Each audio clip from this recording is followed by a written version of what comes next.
Hi everyone, welcome to mini academy. In this video आज हम discuss करने वाले हैं UP SCERT plus NCERT based book, जो हिस्ट्री की बुक है क्लास 8 की, उसके बारे में हम पढ़ेंगे।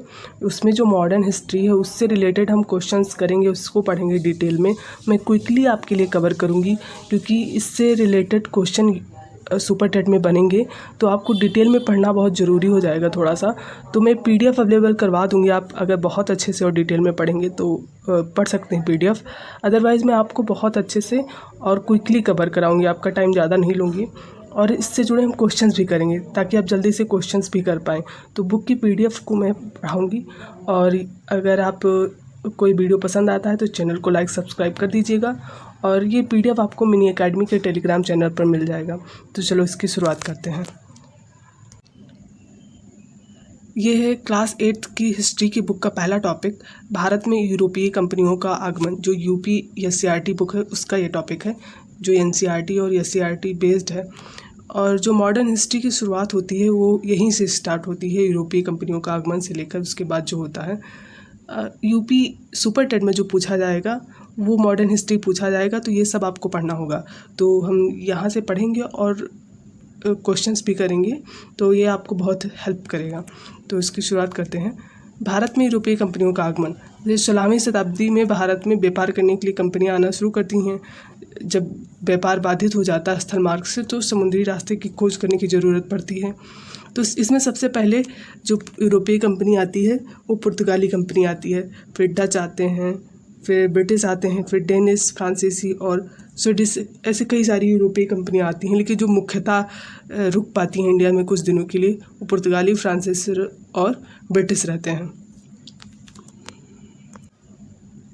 15वीं शताब्दी में तुर्कों का कुस्तुतनिया पे अधिकार हो जाने के कारण जो यूरोप का मध्य व्यापार और भारत के मध्य व्यापार होता था स्थल मार्ग से, वो बाधित हो गया था, जिससे समुद्री रास्ते की खोज करने की आवश्यकता पड़ गई।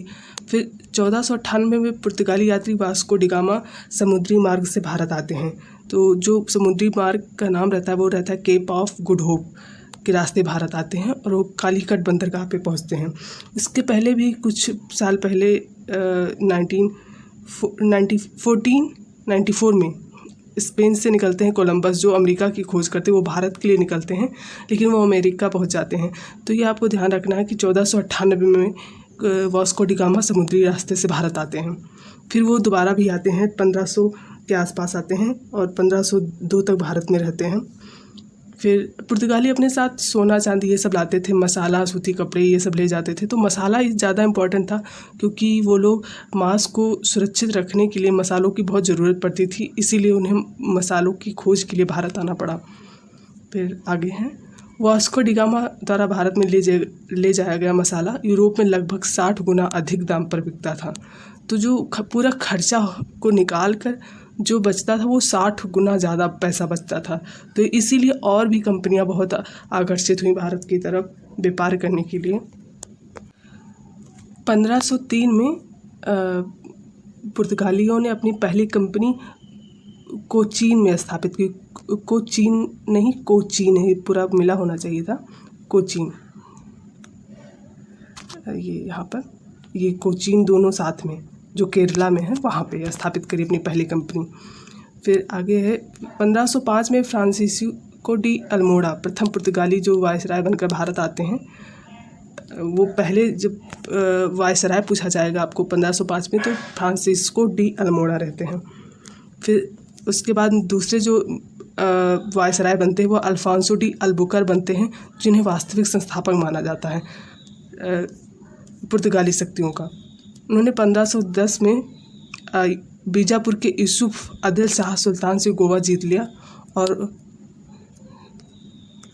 1530 में नीनो डी कुन्हा जो नए वायसराय बनते हैं वो कोचीन से गोवा अपनी राजधानी ट्रांसफ़र कर देते हैं। तो ये आप ध्यान रखिएगा कि जो कोचीन से गोवा राजधानी स्थानांतरित करते हैं वो नीनो डी कुन्हा रहते हैं। पुर्तगाली मध्य अमेरिका से तंबाकू, आलू और मक्का ये सब लाते हैं, और उन्होंने भारत में प्रिंटिंग प्रेस की स्थापना जो करते हैं वो पुर्तगाली ही करते हैं भारत में। तो ये आप ध्यान रखिएगा। फिर उसके बाद डच के बारे में थोड़ा सा पढ़ते हैं। ये पुर्तगालियों के पश्चात डच भारत आते हैं, जो नीदरलैंड के रहते हैं, जो हॉलैंड है इसमें के निवासी थे। तो इन्हें डच कहा जाता था। औरंगजेब ने 1664 में 4% चुंगी कर पर बंगाल, बिहार, उड़ीसा में व्यापार करने का अधिकार दे देते हैं डचों को। फिर 1759 में अंग्रेज़ों के साथ बेदरा बंगाल में जो युद्ध होता है, डच हार जाते हैं, जिससे उनका लगभग व्यापार समाप्त सा हो जाता है। फिर आगे पढ़ते हैं, भारत में अंग्रेजी राज्य की स्थापना। जो इम्पॉर्टेंट है ये वही है और इसी को हमें ज़्यादा ध्यान में रख कर पढ़ना है। बाकी जो 1-2 क्वेश्चंस आगे बनेंगे मैं उसको करा दूंगी, लेकिन आपको इसमें जो भी पॉइंट्स बताए जाएंगे उन्हें आपको ध्यान रखना है। इंग्लैंड की महारानी एलिजाबेथ प्रथम ने दिसंबर 1600 में आज्ञापत्र द्वारा 15 वर्षों के लिए पूर्वी देशों में व्यापार करने की अनुमति प्रदान करी थी। तो इसी के तहत ईस्ट इंडिया कंपनी भारत आई थी। अंग्रेज़ों ने अपनी पहली फैक्ट्री 1611 में मसूलीपट्टनम में खोली थी और दूसरी सूरत में खोली थी 1613 में खोली थी। तो फैक्ट्री को कोठी कहा जाता था उसमें, ये आप ध्यान रखिएगा। ये एनसीईआरटी में मेंशन किया गया है और एससीईआरटी में खासकर मेंशन किया गया है, तो आप ध्यान रखिएगा। नेक्स्ट बात करते हैं, अंग्रेज़ों ने यहाँ होना चाहिए, अंग्रेज़ों ने बंगाल में, ये अंग्रेज़ों होगा, बंगाल में अपनी पहली फैक्ट्री 1651 में हुगली में खोलते हैं। बंगाल में जो अपनी पहली फैक्ट्री खोलते हैं वो 1651 में खोलते हैं। अंग्रेज़ भारत से कच्चा रेशम, सूती कपड़ा, सोरा, चीनी, नील आदि का व्यापार करते थे। 1661 में इंग्लैंड के राजा चार्ल्स द्वितीय का विवाह, चांस नहीं है चार्ल्स है, यहाँ पे ध्यान रखिएगा, प्रिंटिंग मिस्टेक है। चार्ल्स द्वितीय का विवाह पुर्तगाली राजकुमारी कैथरीन से होता है, जिससे पुर्तगाली का अधिकार रहता है बॉम्बे पर और वो दहेज के रूप में मुंबई द्वीप को अंग्रेज़ को दे देते हैं, जिससे मुंबई पे भी अंग्रेज़ों का अधिकार हो जाता है और अपना व्यापार करना शुरू कर देते हैं।